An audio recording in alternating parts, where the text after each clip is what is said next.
የተባበሩት መንግስታት የአደጋ ስጋት ቅነሳን በሚመለከት የሰንዳይ ፍሬምወርክ ተብሎ ከዚህ በፊት ጃፓን ላይ በነበረው የተለያዩ ውይይቶች የዓለም አቀፉ ማህበረሰብ በፈረንጆቹ ከ2015 እስከ 2030 ድረስ ምን ጉዳዮች ላይ ነው የሚያተኩረው የሚልና በምን መለኪያዎች ነው እድገቱን የሚከታተለው የሚል የጋራ የተደረገ ሰነድ አለ።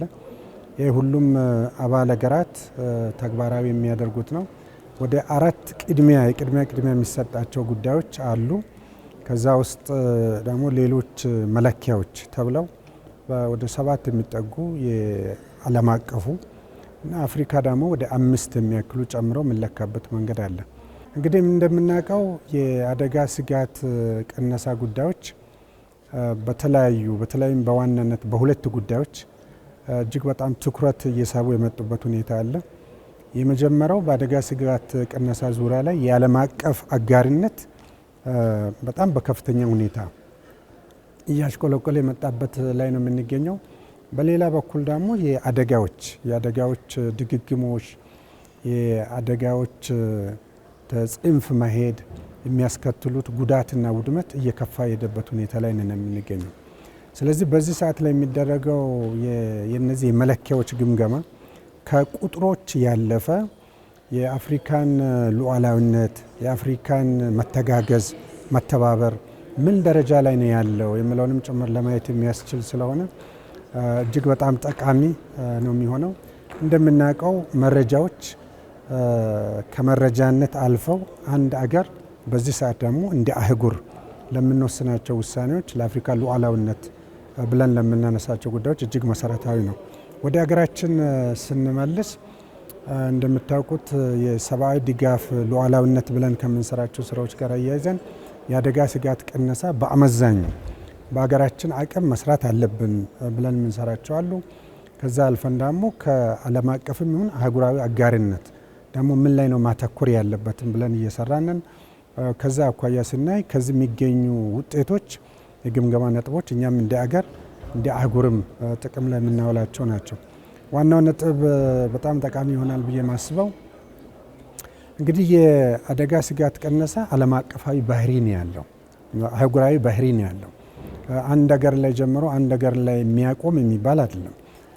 የጎርፍ ሁኔታ፣ የአየር ንብረት ሁኔታ፣ የድርቅ ሁኔታ፣ የመሬት መንሸራተት ወዘተ ብለን የምናነሳቸው ነገሮች በሙሉ በአገሮች ትብብርም መሰራት ያለባቸው ናቸው። የአገሮች ትብብር እንደተጠበቀ ሆኖ ግን አባል አገራት አሁን ወደ ራሳችን ስናመጣው አገራችን ለዚህ የሚሆን የአጋርነቱ አንደኛው ገጽታ እንደተጠበቀ ሆኖ ሉዓላዊነትን የሚያጎላ ስራዎች ላይ መሳተፍ መስራት አለብን ብለን እየሰራን የምንገኘው። እንደምታውቁት የሰብአዊ ድጋፍ ሉዓላዊነት ፍኖተ ካርታ ተቀርጿል። የሰብአዊ ድጋፍ ሉዓላዊነት ፓኬጆች ተቀርጸዋል።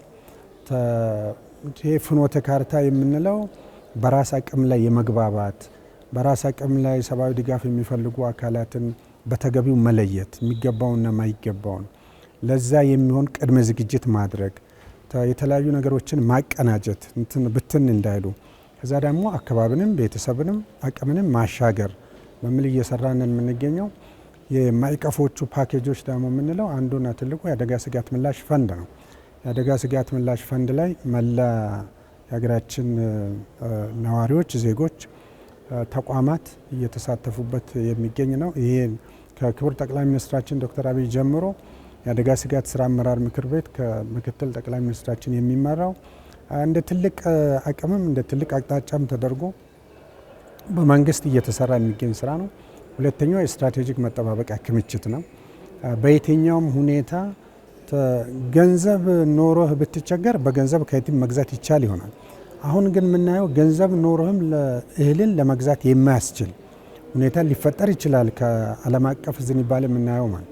ስለዚህ ስትራቴጂክ መጠባበቂያ ክምችት መያዝ፣ ሶስተኛ ለዚህ የሚሆኑ የመጋዘኖች ሎጂስቲክስ ስርዓት ማደራጀት፣ አራተኛው የቅጽበታዊ አደጋዎችን ምላሽ በሚመለከት ተገቢውን ዝግጅት ማድረግ፣ ከዛ የመጨረሻው ደግሞ የቤተሰብ ኃላፊነትና ማህበረሰብ አጋሪነት የምንለው ሁሉም ዜጋ በሁሉም አቅጣጫ ይህንኑ ተግባራዊ ማድረግን የሚጠይቅ ነው። እንደምታውቁት ለእነዚህ ጉዳዮች መንግስት በትልቅ ውሳኔ በትልቅ ቁርጠኝነት ፖሊሲዎችን ቀርጸዋል።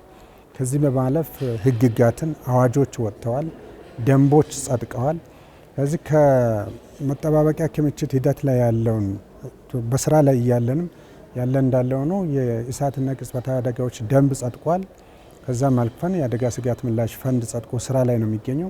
ስለዚህ ምን ማለት ነው? የአገራዊ ኢኮኖሚክ ሉዓላዊነትን በምናረጋግጥበት ሂደት ላይ በተለያዩ ተፈጥሯዊና ሰው ሰራሽ ምክንያቶች የሚጎዱ በዛ መካከል ላይ ድጋፍ የሚፈልጉ ወገኖች ቢኖሩ በራሳችን አቅም ነው መመለስ የሚገባን የሚል ሙሉ ዝግጅት እየተደረገ ነው ያለው። እንግዲህ እዚህ ያለው መድረክ በዛ ሂደት ላይ አፍሪካ የት ላይ ናት ያለችው፣ አፍሪካ ደግሞ የእያንዳንዱ አገር መረጃ ተወስቶ ስለሆነ የሞት መጠን መቀነስ ላይ፣ የአደጋ ስጋት ተጽዕኖን በመቀነስ ላይ፣ ለዛ የሚሆን የአስተዳደር የአመራር ስርዓት በማዋቀር ላይ፣ ይህንን ደግሞ በማድረግ ስትራቴጂዎች፣ ፖሊሲዎች፣ የፖለቲካ ሁኔታዎችን ማመቻቸትን የሚመሳስሉ መለኪያዎች ናቸው የሚለኩት። በአብዛኛው ማለት እንችላለን እነዚህ ነገሮች በሙሉ ትኩረት ውስጥ አድርገን እያከናወንን ነው የምንገኘው። ውጤትም እየተገኘበት ያለ ነው።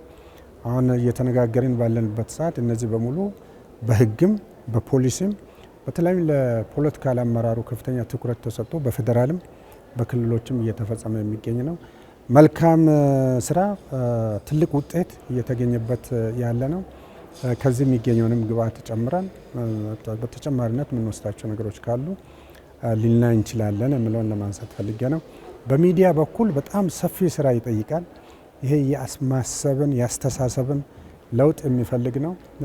በውጭ አገሮች ድጋፍ፣ በውጭ አገሮች ጥገኝነት፣ በውጭ እርዳታ ጥገኝነት አፍሪካ እንደ አህጉርም ራሳችን ኢትዮጵያም ጭምር በጣም ለብዙ ዘመናት በዚህ ላይ ተለማምደን ስለቆየን ከእርዳታ ከተረጅነት ከጥገኝነት የመውጣት ስራ የክብራችን የነፃነታችን የሉዓላዊነታችን ጉዳይ የምንለው በአብዛኛው በሰው አስተሳሰብ ውስጥ ያለ ነው። ከዚህ አስተሳሰብ መውጣት ካልተቻለ ከዚህ አስተሳሰብ መገላገል ካልተቻለ በጣም በአብዛኛው የፈጠራ ስርዓታችንን የትጋት ሁኔታዎቻችንን ከዛም አልፎ የውጭ እርዳታ በተለይም የምግብ እርዳታ ይዞ የሚመጣውን ብዙ ጣጣ ውስጥ መግባትን የሚያስከትል ስለሆነ በሚዲያ በኩልም ለዚህ የሚሆን ተከታታይ የሆነ ትምህርት ለ80 ዓመታት የቆየውን ነገር በአንድ መድረክ በአንድ ሚዲያ በአንድ ጊዜ ሁሉንም ነቅለን እናወጣለን ማለት አይቻልም። ስለዚህ የሁሉንም ጥረትና ብርታት የሚጠይቅ ስራ ነው ለማለት ነው።